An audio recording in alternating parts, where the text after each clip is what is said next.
Good morning. Yeah.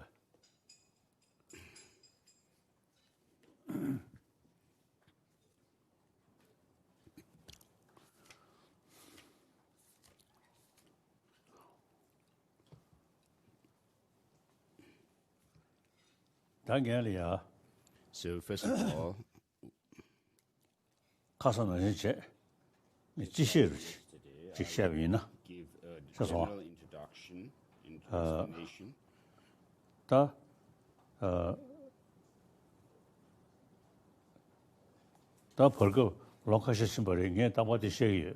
So it's been a few years since I've been saying this. Buddhism, what is its philosophical view and what is its ethical conduct. So all religions have these two aspects, and each individual also holds some kind of a philosophical view.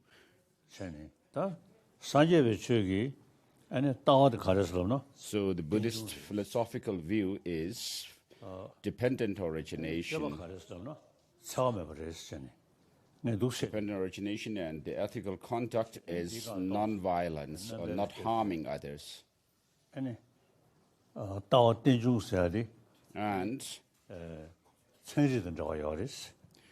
I additionally say that the first one, the former, dependent origination, has connection with, is related with science, and ethical conduct, non-violence, has peace of mind, peace in the world. So Buddhism, philosophical view of dependent origination, and the non-violent ethical conduct are. So with regards to the second one, ethical conduct of non-harming others or non-violence, is to say that ideally you should, the best is you should help others. And on the, here we can talk about bringing peace in the world and not harming others, helping the world and bringing peace in the world. And dependent origination, the philosophical view, we can see that whatever things there are, they are interdependent. So if the community that you are living in, the world at large, is happy, then you would be happy. If the environment that you live in is peaceful, and you will also have peace. So since we do not want happiness, but since we do not want suffering but happiness, when you harm others, cause harm to others, you will have unhappiness, and when you help others, you will have happiness. And therefore, this philosophical view and the of dependent origination and the ethical conduct of non-violence are related in this way. So you, the students, should keep this in mind. If you are asked what the philosophical view and the ethical conduct of Buddhism are, you should answer in this way.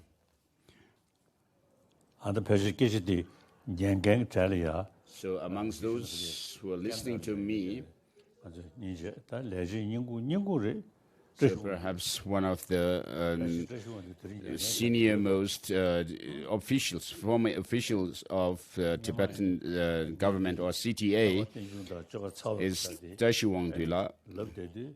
And so Tashiwangdu, when I was talking about this, and he had kept that in mind, and at one time when we were in Switzerland,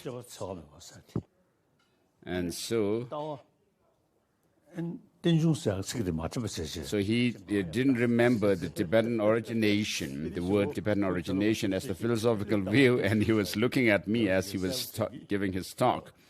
And then I remember mentioning the philosophical view is dependent origination.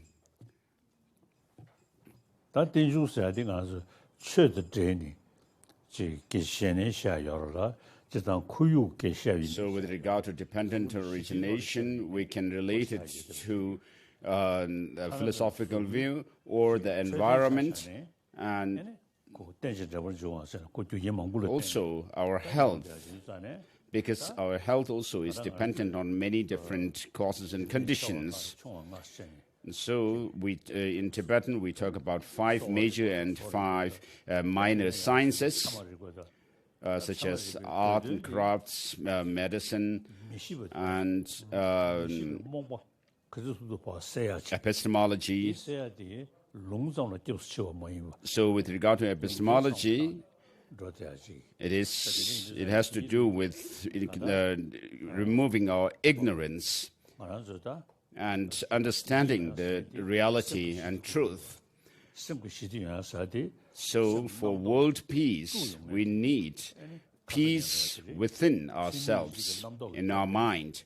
It's because what disturbs our peace of mind is the destructive emotions, such as anger and so forth. So the ethical conduct of nonviolence is related to that of dependent origination, the philosophical view. And so health also, our physical health, for that we need mental health as well. So as the Tibetan children,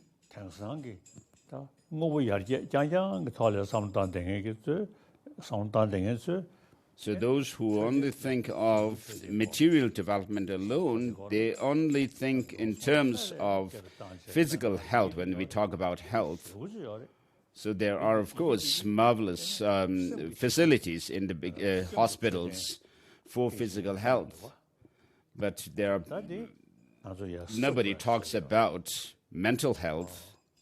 So we need to make up for that. So for that, it can be done through the Indian tradition. And within the Indian tradition, Buddhist tradition, as I said yesterday also, the Indian practice of ahimsa and that of compassion.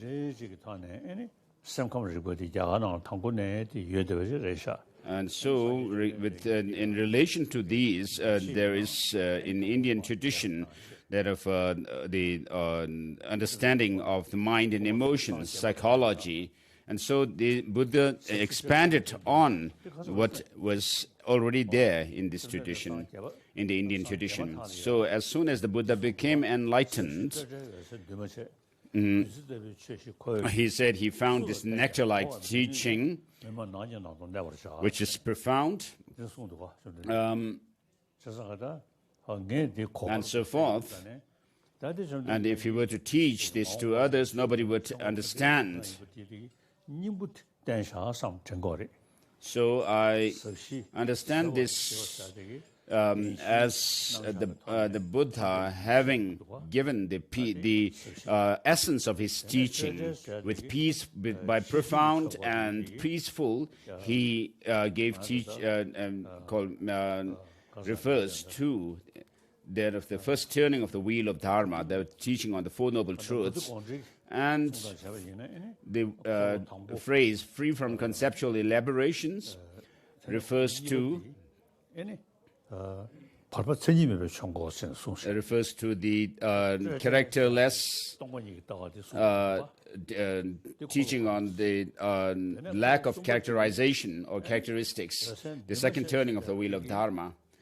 And then the luminous and unconditioned refers to the third turning of the wheel of Dharma.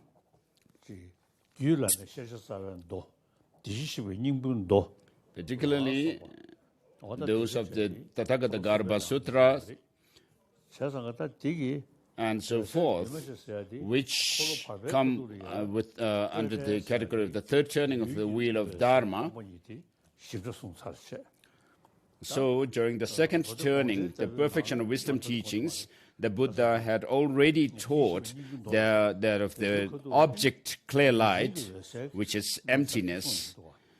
And these Tathagata Garbha Sutra and so forth, these other sutras, which belong to the third turning of the wheel of Dharma, teach that of the subjective clear light, the subjective clear light, which is the clear light mind. So the Chonang teaching of Shentong comes from this kind of teaching. In the Tantra, there is teaching on this clear light mind. And so this becomes manifest in us when the three visions of whitish appearance, reddish increase, and blackish near attainment. In other words, when these three or the 80 different conceptions dissolve, then this we are left with the clear light mind. And so that is free from all these other conceptions, 80 conceptions or the three visions, and therefore can be understood to mean Shentong or the other emptiness.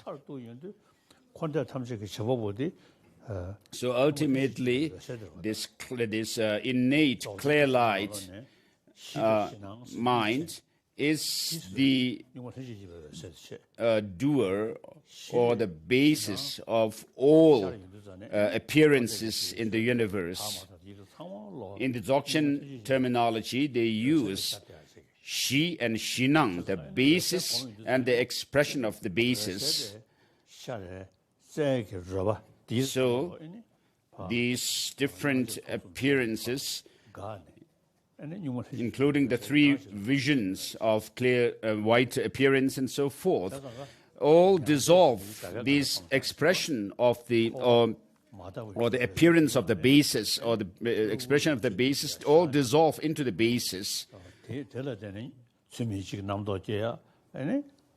So when we have the 80 conceptions and so forth, from there, what happens is the different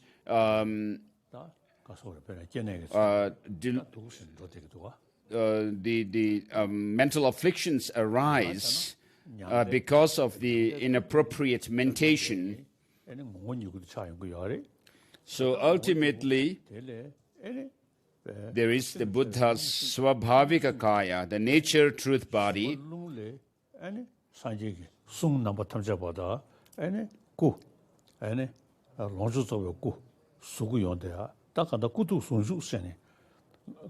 So when one attains Swabhavika Kaya, then that of the wisdom Dharmakaya, and together with it also that of the Buddha's physical body also arises on the basis of this clear, the innermost subtle wind energy. So from this innermost subtle wind energy arises that of the Sambhogakaya, and from the Sambhogakaya emerges or emanates that of the Nirmanakaya, or the emanation body, and therefore these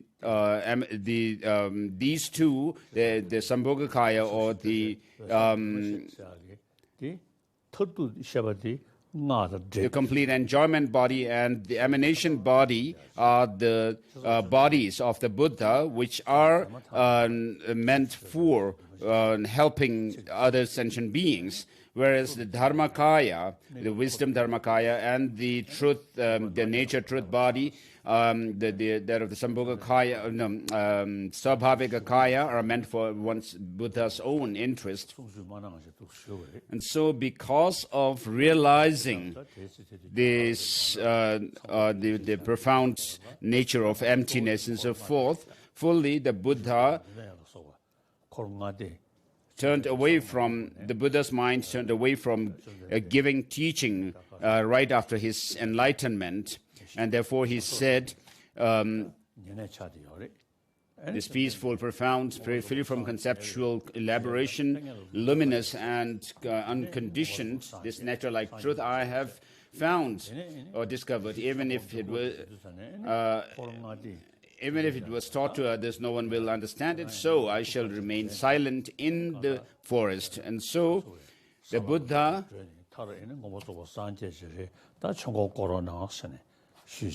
though the Buddha had become enlightened, and he kept silence in the forest for some time after his enlightenment, and then the gods like Brahma and Indra and so forth came forth and requested him to give teaching. And so accordingly the Buddha turns the wheel of Dharma. The first turning of the wheel of Dharma is the teaching on the Four Noble Truths, and then the second turning is the perfection of wisdom teachings, and then the third turning with regard to that of the subjective clear light, that of the. And so what he was going to teach after his enlightenment, and it seems to be summarized in this verse. So the Master Shantarakshita came to Tibet in the 8th century, and he introduced the Nalanda tradition of Buddhism in Tibet. So in this tradition, there is emphasis on logic and reason. So, as I quoted these lines of salutation from Brahmana Samuchaya,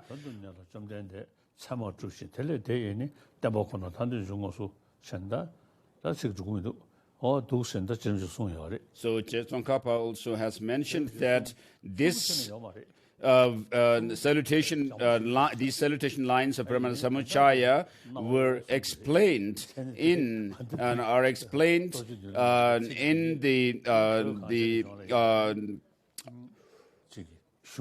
sequential order and the reverse order in Pramana Vartika Kariga of the Dharmakirti, and therefore we can find that we can understand that the Buddha is an authoritative or reliable person through his teaching, understanding his teaching to be incontrovertible. And then Rinpoche also mentions in his Destiny Fulfilled that in Tibet there was a saying or tradition or belief that these texts on logic and epistemology have no relevance to the attainment of Buddhahood and enlightenment. Yet people still say that Dignaga was actually prophesied by Manjushri to keep up with his writing of Brahmana Samuchaya, because it would be like the eyes of the world in the future to for beings to open their eyes for truth. And so Manjushri was said to have prophesied that it would be Brahmana Samuchaya would be very helpful or beneficial to beings in the future. So this was considered to be literally true. So on the other hand, people were saying in Tibet that these epistemological texts are no use. But on the other hand, they also say that the Manjushri had prophesied that the Pramana Samuchaya would be beneficial to beings in the future. And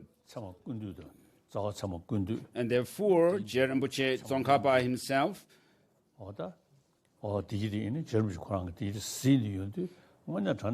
Pramana Samuchaya and the Pramana Vartika Karika were studied by Tsongkhapa.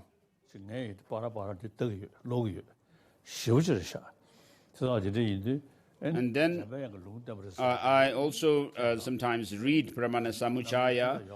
And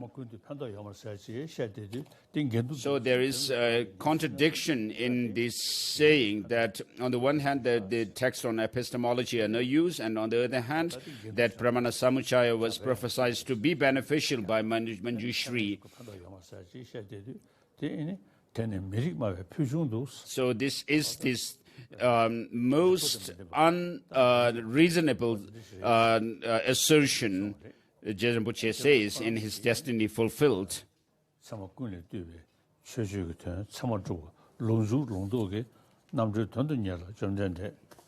So in Pramana Vartika Karika of Dhammakirti, Rinpoche says that in the second chapter, which is the chapter on proving the reliability or the authority of the Buddha, saying that the Pramana Vartika Karika explains Pramana Samuchaya's this chapter, second, explains the Pramana Samuchaya's salutation verse in its sequential order and in its reverse order.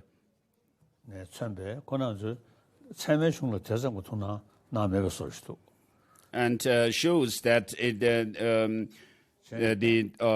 the epistemological texts are actually meant for our enlightenment. And so, in Tibetan tradition, we do study these texts on epistemology. There are many different texts, such as including the Treasury of Logic or Epistemology by by Master Sakya Pandita. And then with regard to the tradition of debate itself in Tibet, it is said it was newly devised or by Chaba Choji Sengye. So when we debate, the arguments are of correct reasoning comprise, or syllogism comprise of the three modes.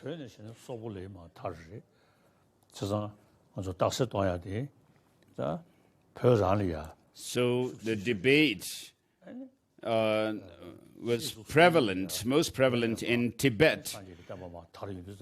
And when Tibetan Buddhism spread from Tibet to Mongolia, this tradition of debate also spread on the basis of the epistemological texts, spread to Mongolia as well. And so Mongolians studied this text on logic, and also they were very good at debate. So when the Mongolians set for Geshe examination, the accent, Mongolian accent, when they are pushed and they find difficult answering the questions, their Mongolian accent would be stronger, would turn stronger, it is said. So when that happens, then the Geshes, the Tibetan Geshes, won't understand what the Mongolian Geshes were saying. And so when a Mongolian Geshe was sitting for his debate, And so he was not able to answer well, but he said, I couldn't actually bring it out in words, but I know what the answer is. And so today, it is only amongst the Tibetans that we have this tradition of studying Buddhism through logical arguments, the reasoning and debate exists amongst Tibetans alone, and therefore we are able to sit together with modern scientists and have discussions. And so, because of the emphasis on using logic and reason, Master Chandrakirti also in his Madhyamaka Avatara says that the subtlest understanding of the suchness of dependent origination is not comprehended by masters like Vasubandhu and Dignaga and so forth. And they have, in a way, Chandrakirti says, they have forsaken this philosophical understanding. And so Tibetans, when we get at difficult points of debate and within the philosophical exegesis, then there are lots of questions raised, and therefore people have written lots of books which answer the difficult points as well.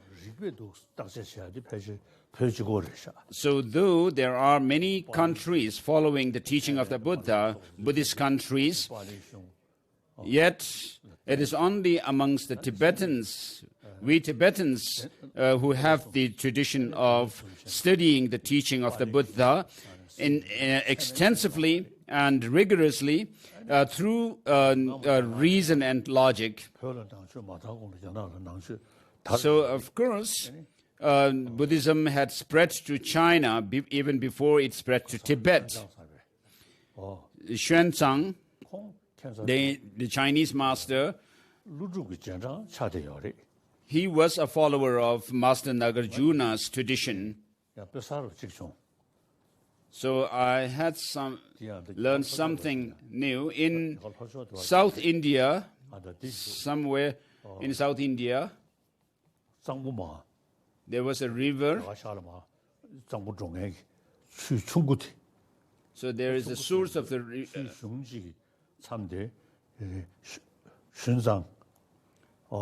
There was a river, and it was told to me that Xuanzang had reached there. And from there, he went to China. So there was a hill behind the place, and I was told that Nagarjuna also lived there, I was told. And so I went to the hill.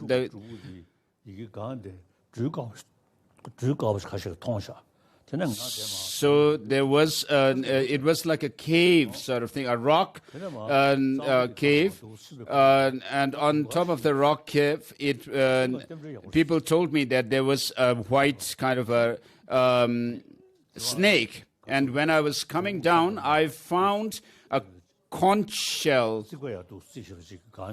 a white conch. So there was a wall, and on the wall somehow there was a conch I found, and there was nobody around. So because I thought if there were anybody there, I would actually ask for this conch. And so I took the conch, picked the conch up, and put it in my shirt. So Xuanzang was a follower of Master Nagarjuna.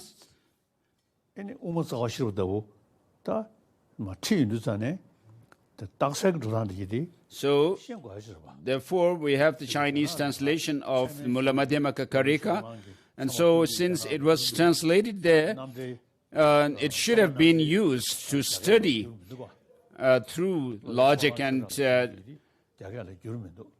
So there is no translation of the Pramana Vartika Karika of Master Dhammakirti and Pramana Samuchaya of Dignaka into Chinese. So in Tibetan, we have the translations of these texts, the Pramana Samuchaya and Pramana Vartika Karika. And not only that, we also have the tradition of studying these texts. In the past, Sakya used to be quite a prevalent place for study and debate, study of logic. And later on, the most prevalent study of logic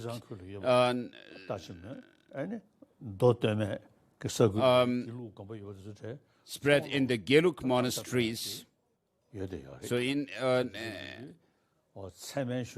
in the central part of Tibet, Uzang, and also Kham and Amdo regions, the study of logic in the monastic institutions of the Geluk tradition spread widely. So we study the Vinaya also. There's not much to debate into that. And also Abhidharma study was there, but not much debate as rigorously as it was done in the study of Pramana texts. So Sera, Drepung, Gaden, and so forth were the main centers of study, rigorous study of the Buddhist philosophy and Buddhism through logic and reason. Even though we are in exile these days, we have these monastic institutions, Sera, Drepung, Ganden, and so forth, re-established in South India. And so this tradition still goes on very well. And also, at my suggestion, these monastic institutions have instituted the study of modern science as well. And so we have preserved our own tradition of studying the text of logic and epistemology. And on top of that, we have added the study of modern science as well. At this juncture, critical juncture in our history and of Buddhism in Tibet and in Mongolia also, there was so much restriction to study and preserve Buddhism, not by the people following the teaching, but the authorities of the countries.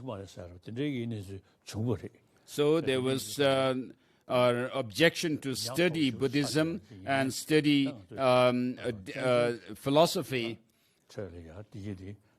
whereas in exile community, amongst the exile community of Tibetans, we have the study of our tradition of studying Buddhism through logic and debate, and then people from the Himalayan regions of India and other countries can also join them. So there is an organization which was formed by the people of Himalayan region of India, whose objective is to actually transform the monasteries and nunneries in the Himalayan region into study learning centers. So Shandarakshita spread the teaching of the Nalanda tradition in Tibet, which is a combination of the Pramana and middle-way Madhyamaka tradition. Whereas he established this tradition, Tibetans seemed to have taken more interest in Tantra and coming to India for more tantric texts and teachings in the past as well. And so today the people of the Himalayan region are taking interest in the study of Buddhist philosophy through debate, using logic and reasoning. And not only amongst the monastic institutions, the tradition of debating exists, but school children also today have started learning debate. And so in Ladakh, there was a Sikh boy who also was quite adept at debating. And so the school children are like the seeds for future generation, for future generations to pursue the study of debate. Because learning debate through logic, where we talk about the logical extension, logical pervasion, and whether there is necessity for being something being such and such and so forth, would be very helpful.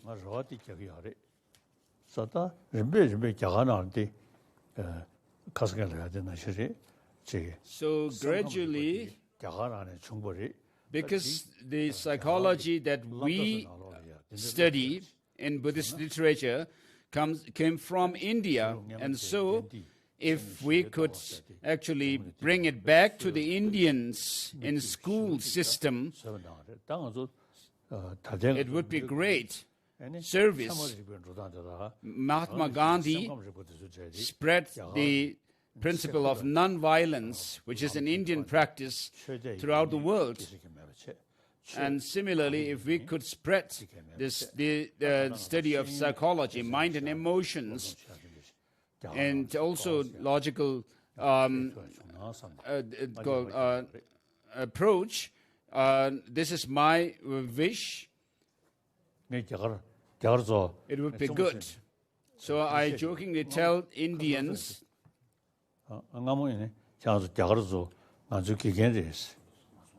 in the past, the ancient Indians were our gurus, our teachers, and I tell them we were your chelas or students. But today, the gurus, the teachers, neglected your own ancient tradition, whereas us chelas preserved this tradition. So today there is a role reversal.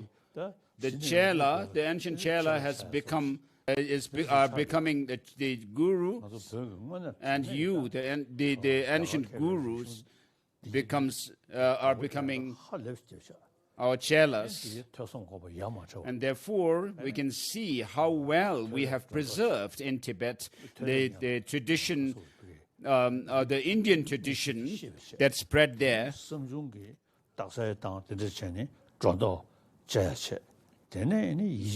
we go through the triple process of study, or listening to the teaching, reflection, and having gained conviction through reflection, and we use the understanding in meditation. So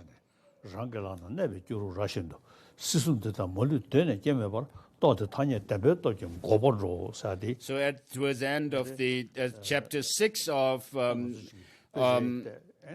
Madhyamaka Avatara, Master Chandrakirti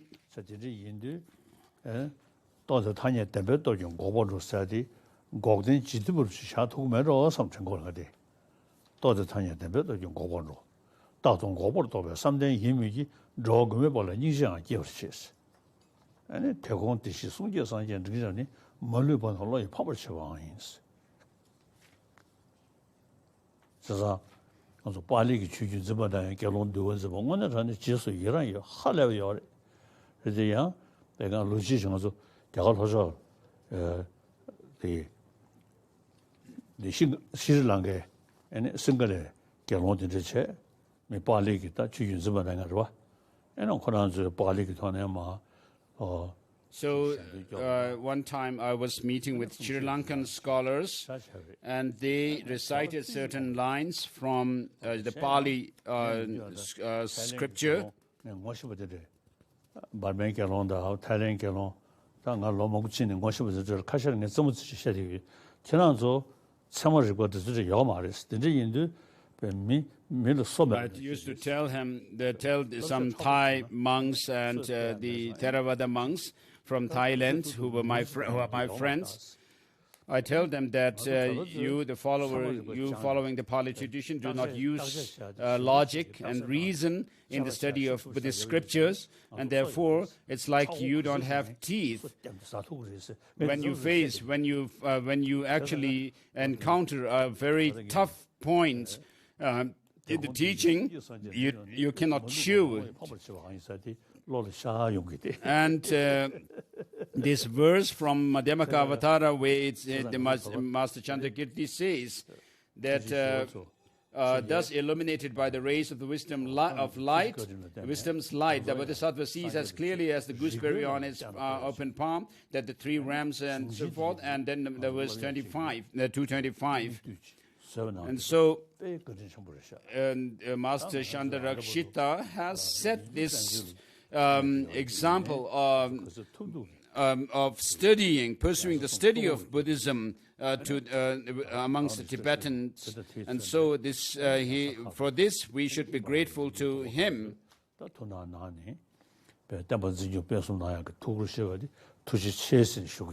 So I'd like to thank everyone in the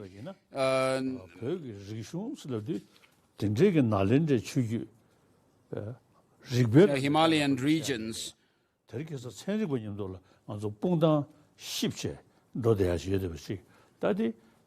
for keeping up with the study of logic and debate in their own lands. So Tibetan contains, in Tibetan we have all the different traditions of the Nalanda lineage to study the classic, the great texts of the Nalanda tradition. And so today, this language has become indispensable if you wish to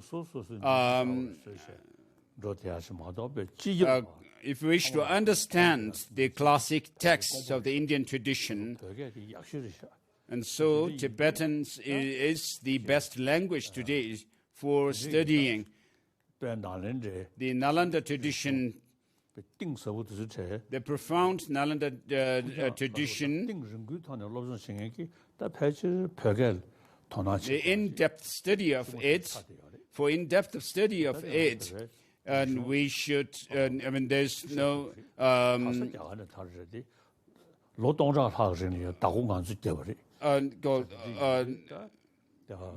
people should study Tibetan for the in-depth study of the Nalanda, the profound Nalanda tradition, and therefore this Tibetan knowledge and Tibetan culture.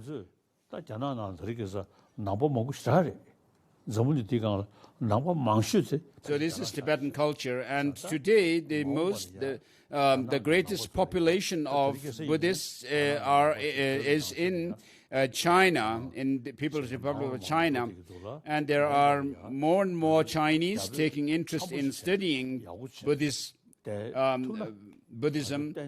the Tibetan tradition of Buddhism. And so we can actually help the Chinese in the future if we actually pursue the study of Buddhism well. So many of the students of philosophy in the big monastic institutions are quite,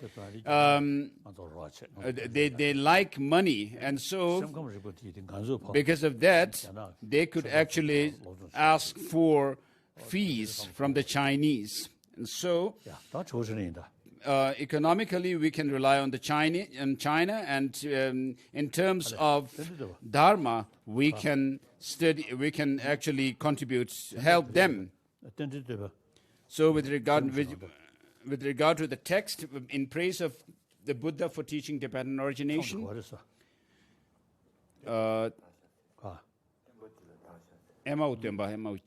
So we stopped at the verse number 8.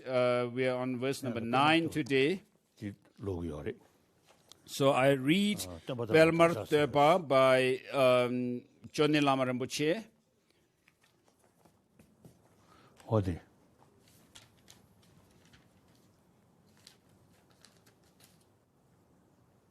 야, 고도.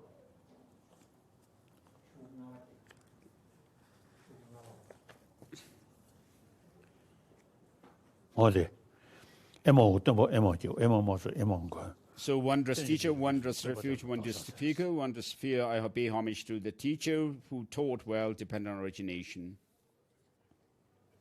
So that was done yesterday. And so next, so with regard to the Buddha, was a unique teacher amongst all the different teachers of the different religious traditions. So, as I explained earlier, the verse that he uttered in the beginning before he gave teachings to anybody, the Buddha taught. So his uniqueness has to be understood through his teaching, based on his teaching on dependent origination. So he has taught dependent origination. And so I also yesterday recited or quoted this verse where the Buddha where he said the sages help beings to liberation through his teaching of suchness. And so with regard to the suchness or the reality, there are many different ways to understand it. So we have the Gangyur, in which we have the perfection of wisdom teachings, the different sutras, and then in the Gangyur, the Tengyur, the translations of the Indian masters' explanations of the words of the Buddha, there we have over 220 volumes in the Tibetan book format. So we have the tradition in Tibet of reading these scriptures,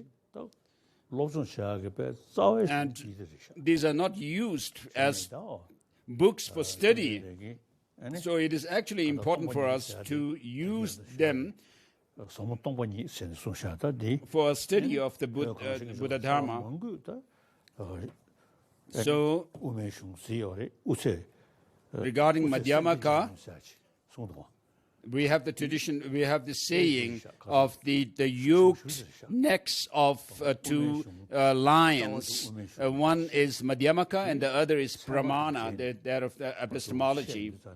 And so the philosophical view that we hold on to or which we follow mainly is the Madhyamaka philosophy. And in order to be able to hold it up well with full confidence, without any fear, we need the other line, which is the Brahmana. And so when the necks of these two lines are yoked together like that, one facing, each one facing in different directions, no one can actually come near these two lines or near someone who holds both with confidence. No enemy can actually trample them. So with regards to Rinpoche, he first studied under Chögyet Döndrup Rinchen in his own native land, and then after he came to the central Utsang part, he studied Madhyamaka under Master Rendawa. So at that time, there was this saying that wherever you go, you actually think or talk about Madhyamaka. Wherever you sit, you actually think about Madhyamaka.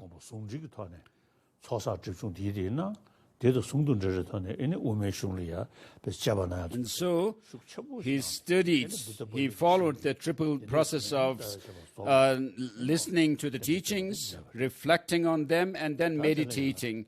And so he actually combined these three together and practiced the teaching of the Buddha.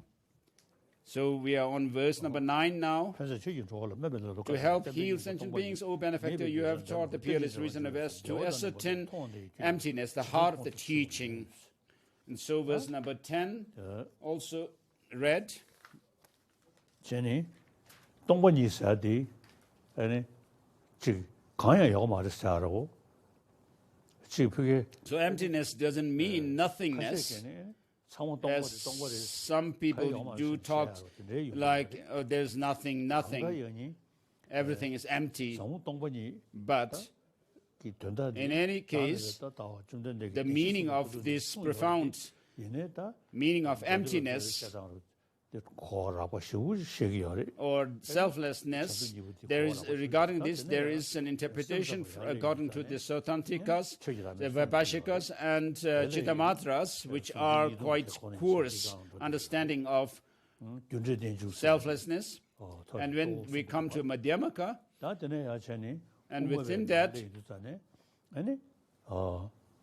of course, there are other traditions also, other philosophical schools within Buddhism talk about causality in terms of explaining the dependent origination. And Madhyamaka, regarding the Madhyamaka, of course, there's understanding of dependent origination in terms of how things are designated, whereas between the two sub-schools of Madhyamaka, the Savatantrika Madhyamakas, when they identify the object to be negated in establishing emptiness, they actually identify it to mean that a thing, if something existed,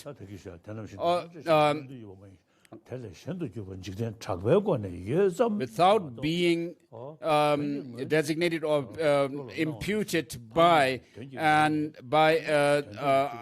erroneous mind, and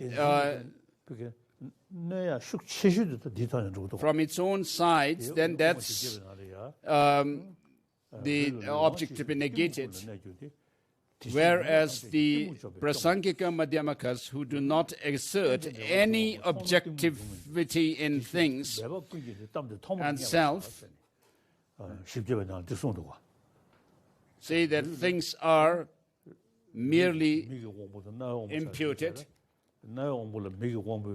And according to the Prasangika Madhyamakas, it is said that ignorance of the reality as it is permeates all other destructive emotions, just like the bodily faculty permeates all other sensory faculties. So, whereas the attachment, for example, does not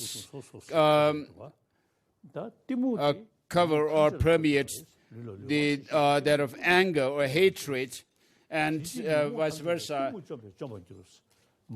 So, Master Aryadeva in his 400 verses says that by destroying this ignorance, the fundamental ignorance, all other mental afflictions would be destroyed. So there are practices whereby one can, to a certain degree,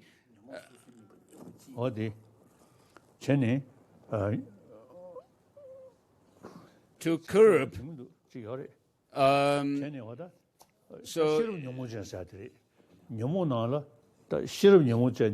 For example, meditation on the repulsive nature of the body curbs or overcomes that of the attachment and so forth. So since all mental afflictions are permeated by this ignorance, which is to say afflicted intelligence,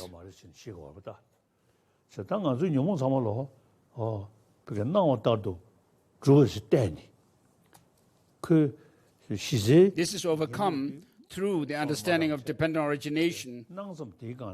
And so, when we have these destructive emotions arising in us, what happens is, and we will look at things, the things do appear as if they have some independent, objective existence in and of themselves, such as beauty, seeing beauty in and of itself, and ugliness in and of itself, and so forth. And so this is because of the ignorance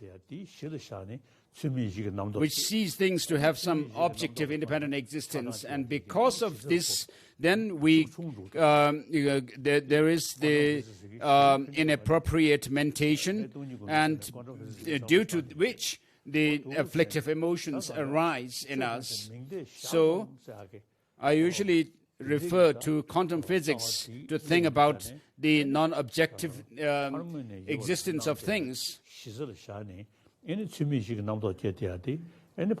So, based on our belief that there is some kind of independent existence in things and self, then we have the inappropriate rumination, and that in turn gives rise to the afflictive emotions. And so in Madhyamaka Avatara, it is said that because of this attachment, or the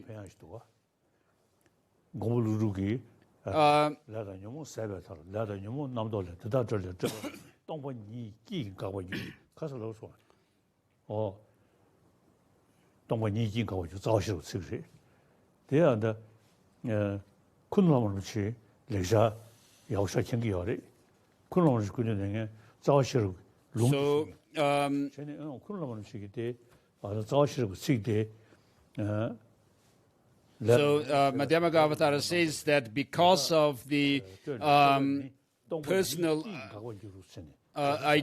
identity view, there is this, we cling to this self being independently existent, and therefore what it clings on is this independent self, and therefore the yogis strive to refute that self-existence. And then I also explained this verse from Mula Madhyamaka Karika, where it says karma and delusions, the cessation of karma and delusions is liberation, and karma and delusion arise from mental conceptual thought and so forth.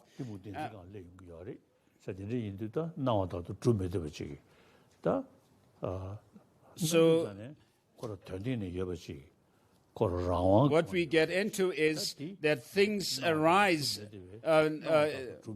it appears to have some objective existence, independent existence in and of themselves, and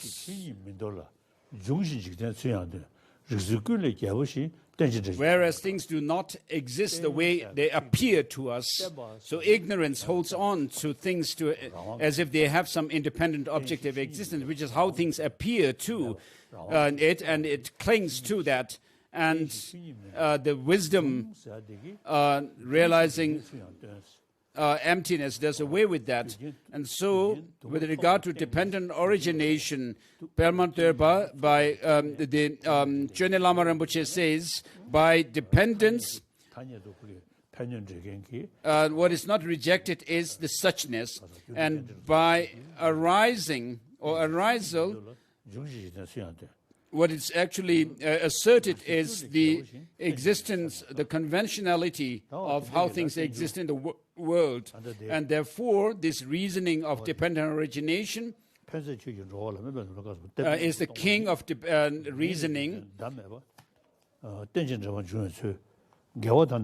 which is the infallible or reasoning.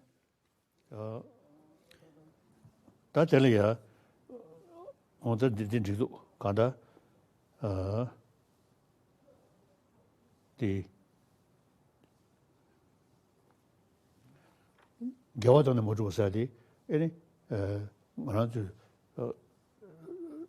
So verse number 10 says, this way of Tibetan origination, those who perceive it as contradictory or as unestablished, how can they comprehend your system? So saying contradictory here means that since those schools who say that because things arise through their dependence on their causes and conditions, therefore they have some essential existence in and of themselves. So this is an assertion by some of the philosophical schools within Buddhism, and then by saying that this reasoning is unestablished, it is asserted by those of the non-Buddhist traditions. So because they say that there is an independently existing self which is permanent and so forth, therefore it's not dependently arisen. And then verse number 11, verse number 12. So when we say that things are absent of intrinsic existence, it becomes uneasy for us to establish that things to be dependent, because things do exist to have some existence in and of themselves objectively. And so, whereas when one sees the opposite, since there can be no function in emptiness, no emptiness in what has functions, one falls into the dreadful abyss you maintain. So, Belmont Töba,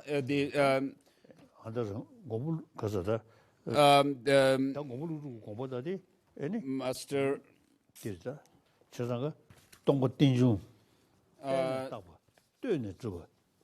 whereas Nagarjuna maintains that things are dependently arisen, but that because things cannot be found when we search for their identity within themselves, and therefore what this shows is that they are merely designated, and therefore dependent origination is used to prove that things have no objective independent existence.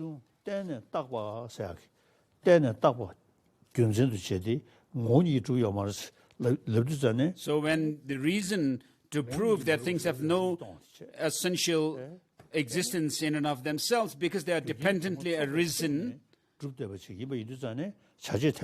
this shows that they come about through many different causes and conditions, therefore they lack any intrinsic existence.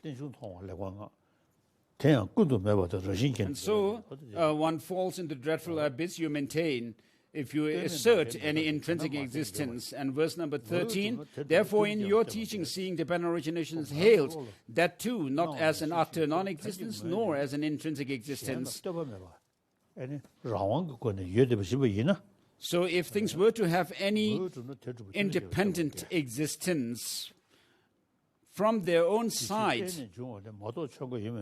the non-contingent is like a sky flower, hence there is nothing that is not dependent. If things exist through their essence, their dependence on causes and conditions for their existence is a contradiction. So if things were to exist as they appear to us, which is the independent existence, therefore, since no phenomena exist other than origination through dependence, no phenomena exist other than being devoid of intrinsic existence, and you taught verse number 16 also, verse number 17, in the Paramita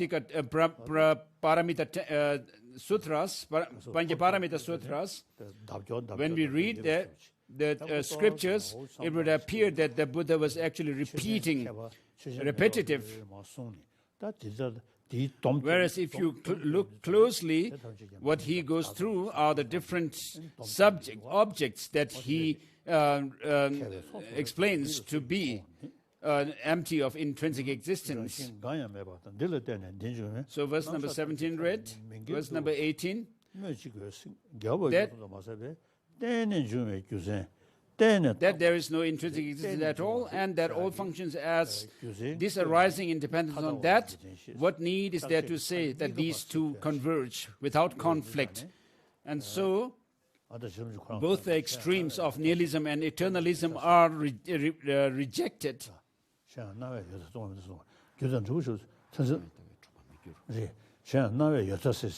So with appearance, the Rinpoche says in the three principal aspects of the path, with appearance, the extreme of existence is rejected. And with emptiness, that of the nihilism is rejected. So things do appear to have some objective independent existence, whereas when you are able to confirm from your own experience and understanding that things are merely imputed or designated, that they don't exist the way they appear to you, therefore, you understand that things to have no intrinsic existence, yet it's not saying that they don't exist, but they don't exist independently. That they exist by way of dependence through designation alone. So in the recognizing the mother, which is a song of the view of emptiness, Jangya Rebbe Dorji says that today some of our students of the Gelug tradition seem to posit an object to be negated as if it's some kind of a solid thing there.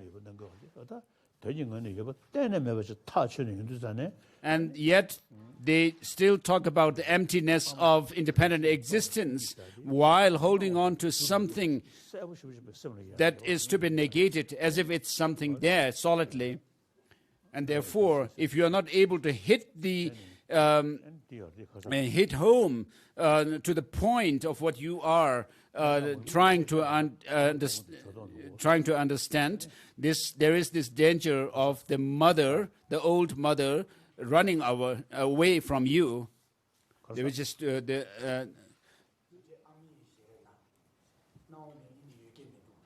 so Jangya Rebbe Dorji says that the face of this mother, which is immaculate, this solidity doesn't seem to be there. So when you are said that there's nothing apart from appearance to us, some people find this quite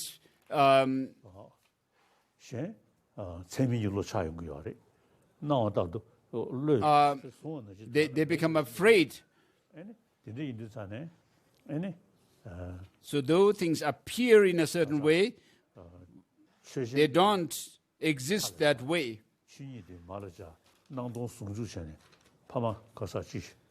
And so when we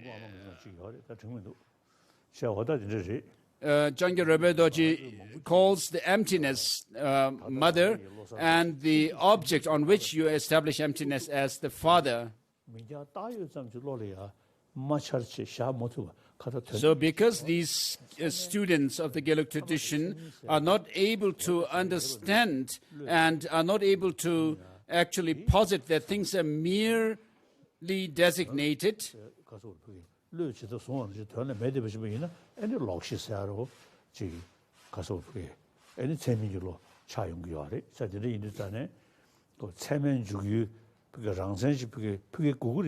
seem to still hold on to the belief that there must be something there as an object of an unerred cognition, unmistaken perception.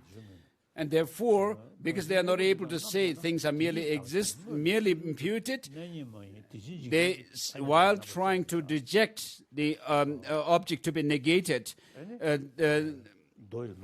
when we establish emptiness, they still hold on to the solidity in things.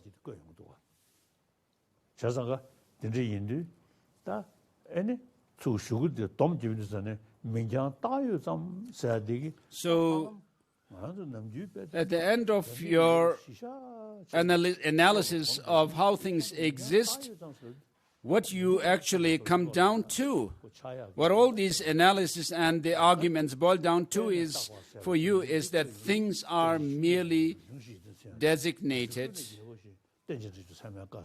So, John Lama Rinpoche says this dependent origination is the king of reasoning, and it is the infallible teaching. So verse number 19 read. Verse number 20. All of this is devoid of essence, and from this arises that effect. These two certainties complement each other with no contradiction at all. And verse number 21, what is more amazing than this, what is more marvelous than this, if one praises you in this manner, this is real praise, otherwise not. So the non-Buddhist traditions who assert an Atman or a soul theory, and also amongst the Buddhist philosophical schools, there are those of the Vaibhashikas, Sautantikas, and also Chittamatras, and amongst the Madhyamakas, except for those who assert that there's nothing apart from things, merely designated things.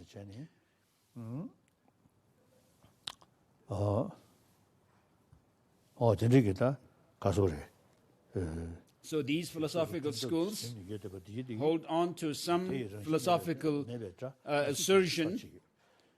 They are not able to understand this profound emptiness. Verse number 22, being enslaved by ignorance, those who fiercely oppose you, what is so astonishing about their being unable to bear the sound of no intrinsic existence? Whereas when you are able to actually assert that there's nothing apart from, nothing that has any intrinsic existence, but that things are merely designated. But having accepted dependent origination, precious treasure of your teaching, your speech, then not tolerating the roar of emptiness. This I find amazing indeed. And verse number 24 read, verse number 25, and now 26. So, intrinsic nature, when we use the term intrinsic in terms of, in relation to a person, we say, oh, this is his nature. And we would actually have this idea that, oh, this is something unchangeable. And then uncreated, because things, good and bad and so forth, have to be posited in relation to others, and non-contingent, dependent origination, contingent and created, how these two converge upon a single basis without contradiction. And then verse number 27. So amongst the Madhyamaka philosophical schools, we have the Savanatikas, whose proponents are such as masters like Bhava Viveka, and then Prasankikas, the proponents of which are Master Buddha Palita and Chandrakirti and so forth. So when we look at the difference between their philosophical assertions, the tradition which can actually destroy all objectification of things in us is the later school. So the one which rejects any objective existence in things. So, therefore, whatever originates dependently, though primarily free of intrinsic existence, appears as if it does possess intrinsic existence. So you taught all this to be illusion-like. So the Buddha taught that things are merely designated. On the other hand, he also gave very extensive teachings on how things come through, dependence on causes and conditions. Though through this very fact, I understand well the statement that to what you have taught, those opponents who challenge you cannot find faults that are caught with this reason.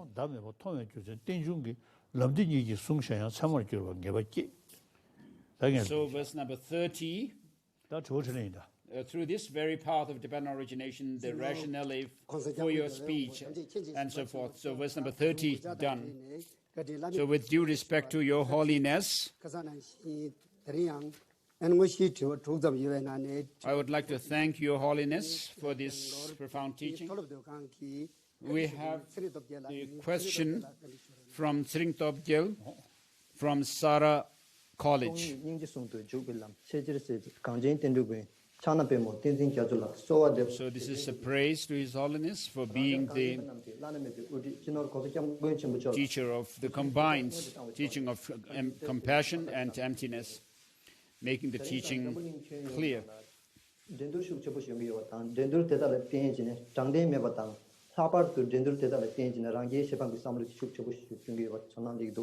So I find today there is so much competition in the world today. Because of this, there are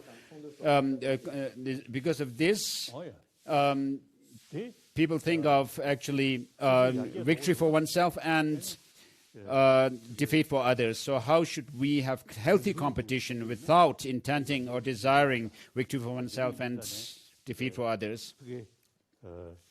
So of course, when we have competition, and if without the sense of victory for oneself or desiring victory for oneself and defeat for others, if you actually engage in competition with the sense of benefiting others, as we find different reasonings that are used in the Brahmana text, without this intention for victory for oneself and defeat for others, but to actually bring progress and development in others, with this intention, we need the competition, sense of competition, with the sense of helping others. So in debate also, we also have this competition. There are cases where people use debate to defeat others with ulterior motive. One time there was a geshe who had some kind of a resentment towards the other opponent. And so when the opponent was sitting in a debate to answer questions, and as they actually passed through the different classes, progressing along their study, and also even when they entered the tantric colleges, they were still staying distant from each other. That's not good. So we should have this competitive sense with the intention to help others.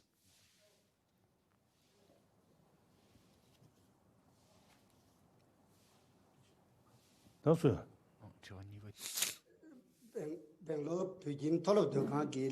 this is from the study is from the questions from the students of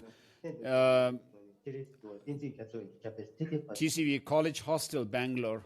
The first one also, this one too. With greetings to His Holiness. So when you are trying to sincerely fulfill one's own goal, there are people who try to actually bog you down. So how should I motivate myself and remain positive when I face people who are trying to discourage you? 심수 자야인데 내주 충분히나 So when you practice Dharma, you should actually find out why the reason why the other person is trying to discourage you.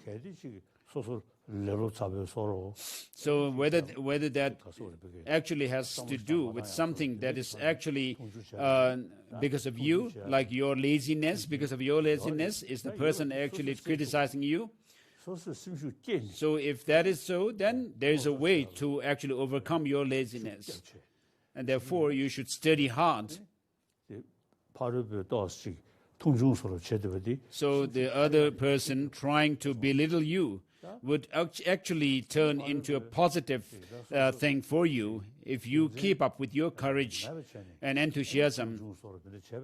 Whereas if there's no reason for the other person to actually look down upon you, or the person himself or herself becomes an object of your compassion. And particularly if the person does these things, bad things to you, with a sense of competition through jealousy, then you should feel compassion towards them. So, of course, in the monastic institutions where students are debating, there is always some competition. And the third question also comes from the Bangalore TCV School hostel. The source of all happiness and well-being in this land of Zen surrounded by snow mountains. May His Holiness live long. May His Holiness live more than 113 years. Though I may have a good intention to help others, but others seem to be extremely abusing me physically and mentally. So how do I? So in the face of extreme physical and mental abuse, how do you prevent your mind from becoming overwhelmed with negative thoughts and afflictive emotions? So when you are practicing bodhicitta, you are thinking of helping others, whereas when people unreasonably or with the faulty reasons try to obstruct you, you need to actually accept, you need to actually face up to that challenge. So in the Bodhisattva's secondary infractions, if a Bodhisattva does not try to avert or overcome a negative action of someone through the proper means, whatever is necessary to do against that person or the action, if the Bodhisattva does not do that, then that's going against the Bodhisattva vow. So, for example, the Chinese are putting lots of restrictions on the study of Tibetan language itself. And then the religious practitioners are called revolutionary and so forth. And because of being idealist, and the communists are said to be realist or being practical. So, as Buddhists, we actually find truth from facts. So as time passes, the hardliner Chinese authorities, they actually lose ground. Whereas democracy is something that everyone appreciates, and because there's no freedom under the Chinese communist rule, people criticize them.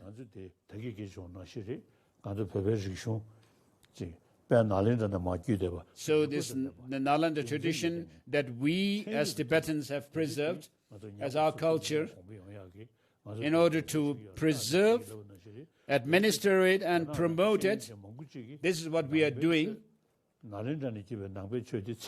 And many Chinese today are saying that this Tibetan tradition, which has come from the Nalanda monastic institution, is something scientific. And so we need to actually face up to that challenges that we face by seeing their wrongdoing and accordingly use the means to overcome their criticism.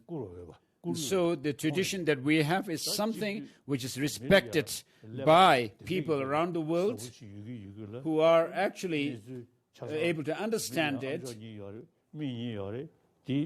So what the Chinese communist hardliners are doing is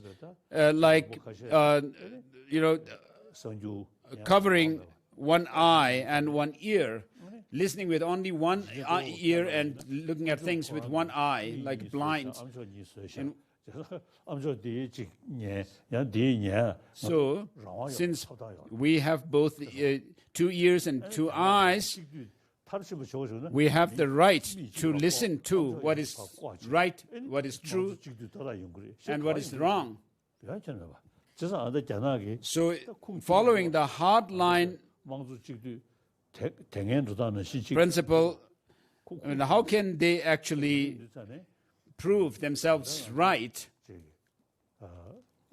even though they talk about democracy and so forth?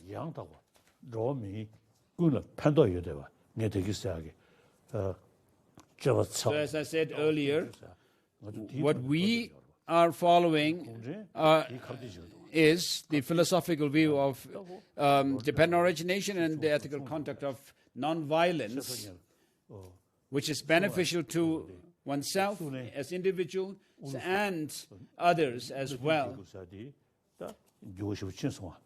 So, just as Soviet Union has changed completely, greatly,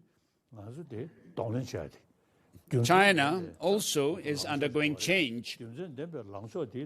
So we need to stand our ground because we have every reason to do so and try to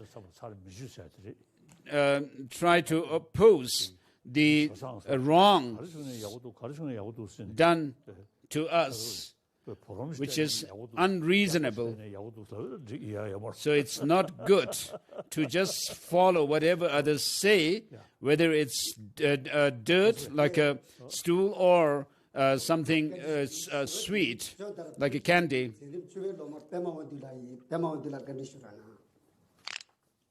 Next, the question comes from Pema Wangdu from TCV School. John Dera. So my question is,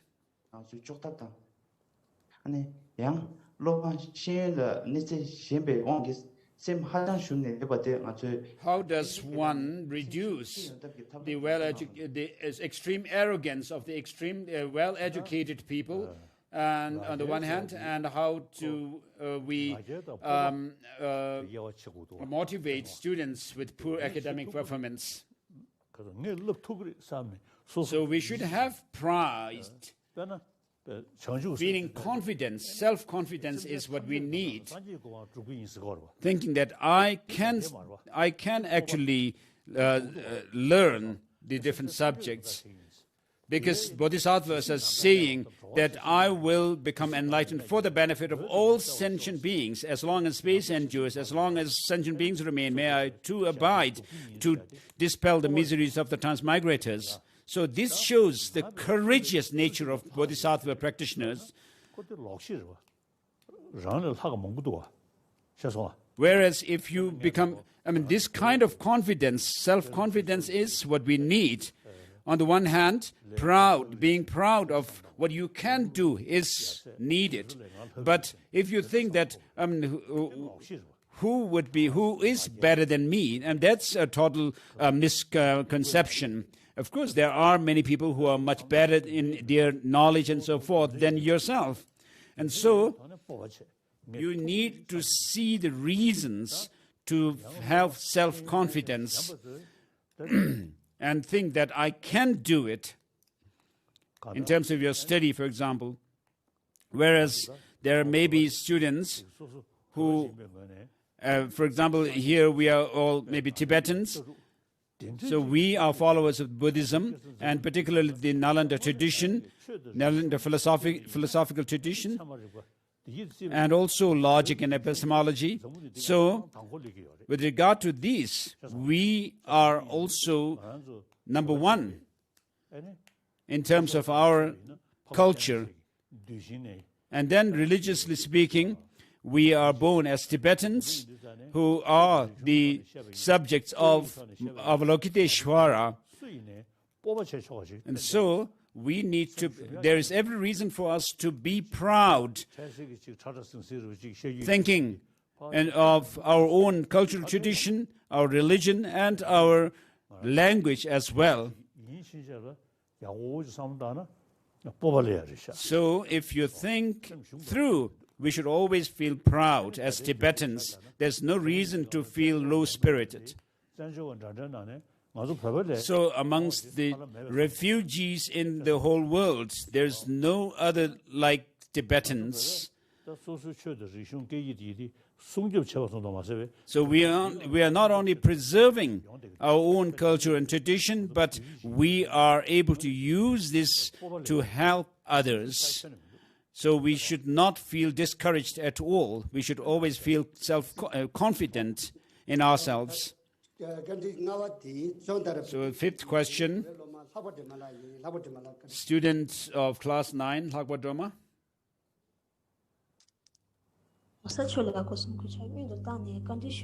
With due respect to His Holiness,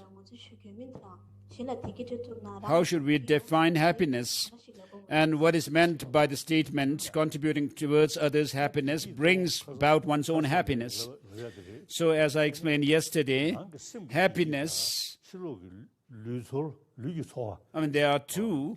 One is the happiness within oneself, it has to do with, which has to do with the mind, and the other is physical enjoyment or physical bliss.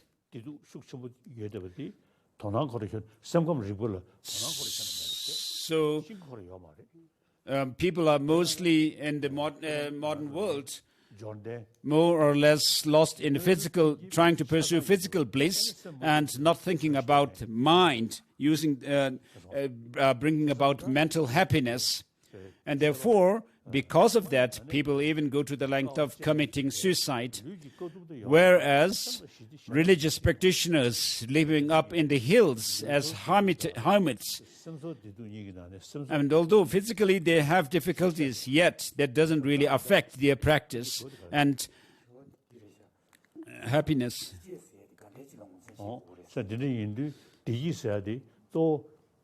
And so, the mental happiness is the main thing. If you are peaceful,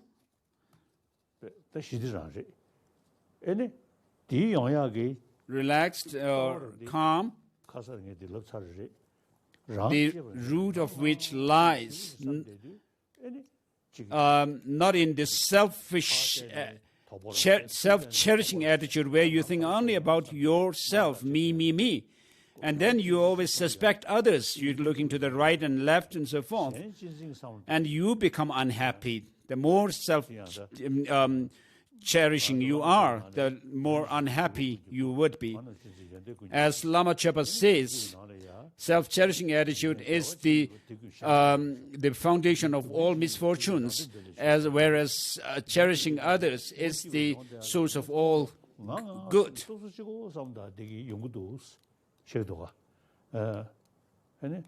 And so this shows that all the problems in the world, the root of them lies in cherishing oneself alone. And then Shantideva says that unless you switch your own joy and happiness with the suffering of others, live alone, reaching Buddhahood, even in the cyclic existence, you will not have happiness. So you will not be. So if you are dedicated for the well-being of others, cherishing others over oneself, everybody would like you. People would say, oh, this person is really kind and good. Whereas if you are extremely selfish, even a dog who does not think of others or helping others, other dogs would run away from that dog. Whereas if a dog is kind to other dogs, the others would actually be attracted to that dog, even when they hear its barking.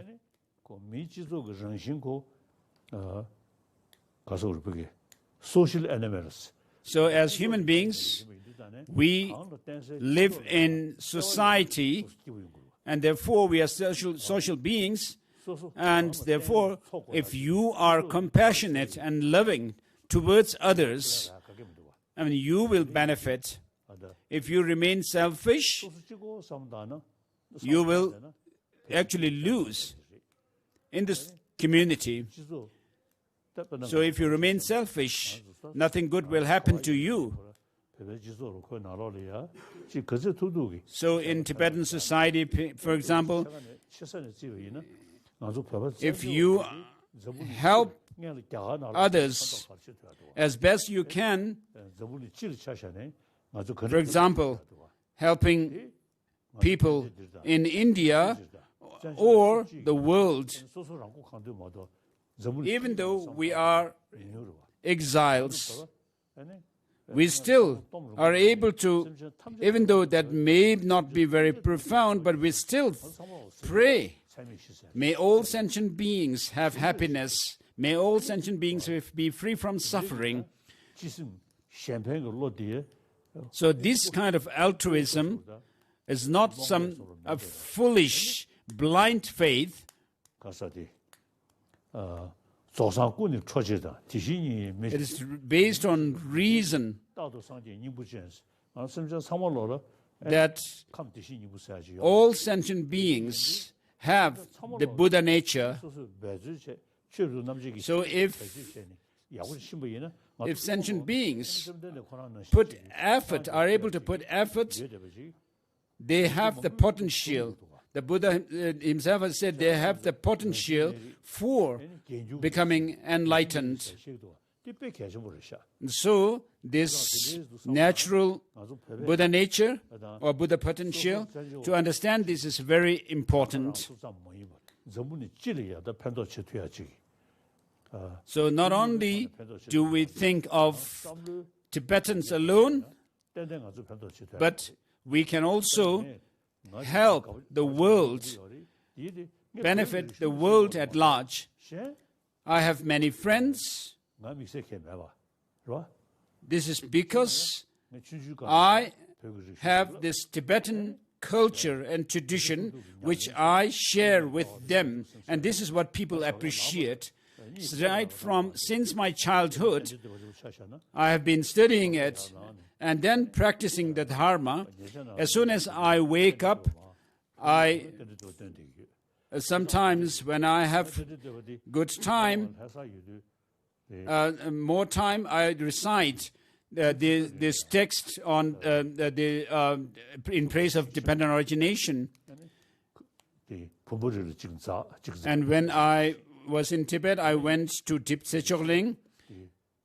After climbing the Pumbari, the hill or mountain called Pumbari, and I actually at that time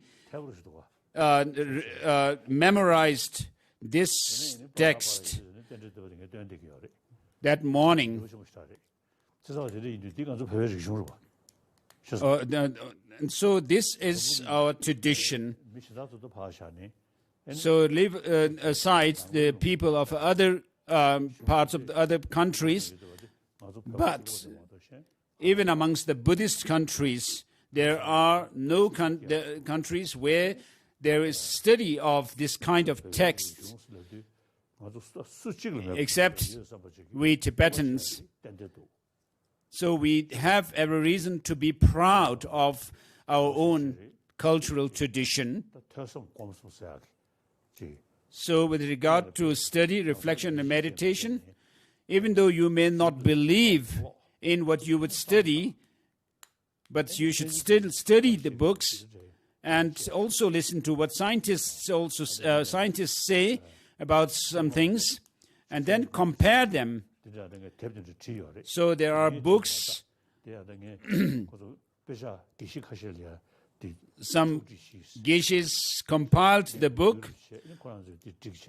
It was conceived by me, and so there are books on Buddhist science and Buddhist philosophy. The series of books on the science and philosophy in the Indian classics. And so one of these books had reached Lantu University in China. So some of the professors had access to it. And so after reading it, they have said that, Tibetan Buddhist tradition belongs to the Nalanda tradition, and it is the Nalanda tradition is scientific. And so this actually helps shine the Tibetan tradition. So one Tibetan wrote me a letter where he mentioned that today China rules us Tibetans politically, but in the future we may rule them with our Dharma, the spiritual tradition. So this may be possible. So there's no need for us to feel low in esteem. Next is a question from Dendril, class 9 of Jontra.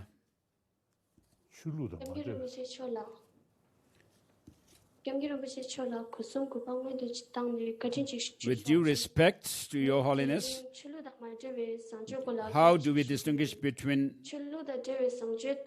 religious ethics and ethics that are not religious, or secular ethics? Please give me some guidance.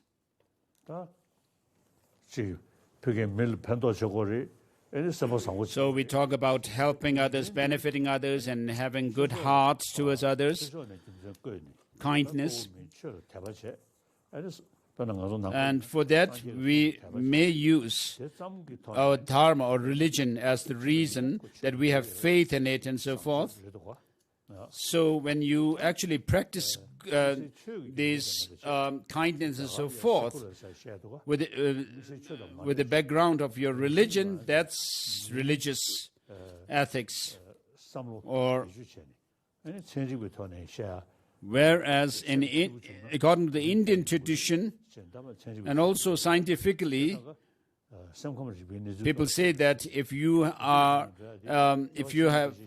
kind and have good heart, it helps your physical health as well.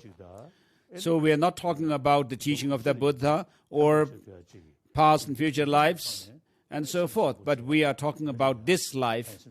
And so for our own good, physical health and so forth, when we practice kindness and so forth, we actually are practicing these principles in a secular way.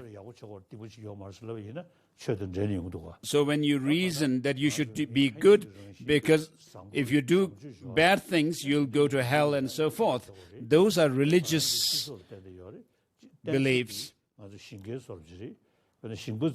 So we are dependent on other people, around us, it's like the field where we grow crops.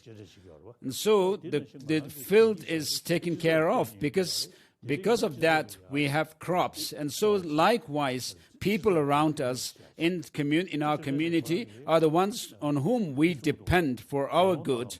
And therefore, we need to cherish and hold them dear to us. And so the Buddha's statement, monks and scholars should examine my teaching, just as a goldsmith tests the gold, and they should not believe in whatever I have said, but check my teaching and see whether it's reasonable or not.